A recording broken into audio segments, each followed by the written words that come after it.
नमस्कार, आप सभी का स्वागत है मेरे YouTube चैनल में। मैं आज आप सभी को स्वामी विवेकानंद जी की एक और प्रेरक कहानी के बारे में बताने जा रही हूँ। स्वामी विवेकानंद बचपन से ही बुद्धिमान छात्र थे। उनके तेज दिमाग और प्रभावशाली बातों की वजह से सभी उनकी तरफ खींचे चले जाते थे। एक दिन स्कूल में भी स्वामी विवेकानंद जी अपने दोस्तों से बातें कर रहे थे। बातों ही बातों में स्वामी ने उन सबको एक कहानी सुनाने लगे। उनके दोस्तों को कहानी अच्छी लग रही थी, इसलिए सभी ध्यान से सुन रहे थे।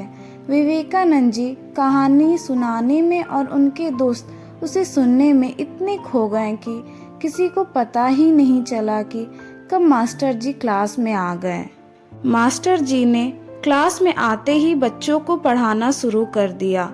आगे बैठे बच्चे उन्हें ध्यान से सुन रहे थे कि कुछ ही देर में मास्टर जी के कानों तक विवेकानंद की हल्की आवाज पहुंची। उन्होंने ऊंची आवाज में पूछा कि कक्षा में कौन बात कर रहा है। वहां मौजूद अन्य छात्रों ने विवेकानंद और उनके दोस्तों की ओर इशारा कर दिया। यह जानकर टीचर को गुस्सा आया। उन्होंने उन सभी को अपने पास बुलाया और पूछा कि मैं अभी क्या पढ़ा रहा था।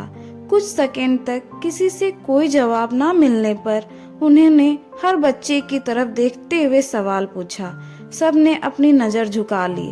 तभी टीचर विवेकानंद जी के पास पहुंचे और कहा कि क्या तुम्हें पता है मैं क्या पढ़ा रहा था। उन्होंने मास्टर को सही जवाब दे दिया। तब टीचर को लगा कि इन सब बच्चों में से सिर्फ विवेकानंद ही ध्यान से पढ़ रहे थे, दूसरे बच्चे नहीं।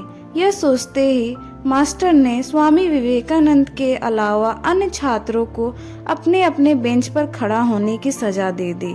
सभी ने टीचर की बात मान ली और बेंच पर खड़ा हो गए। कुछ ही देर में स्वामी विवेकानंद भी अपनी सीट पर जाकर बेंच पर खड़ा हो गए।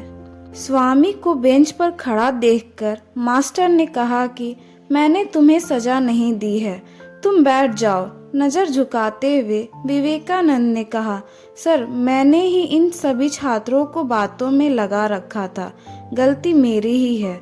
सजा ना मिलने पर भी स्वामी विवेकानंद द्वारा सच बोलने पर सभी छात्र काफी प्रभावित हुए।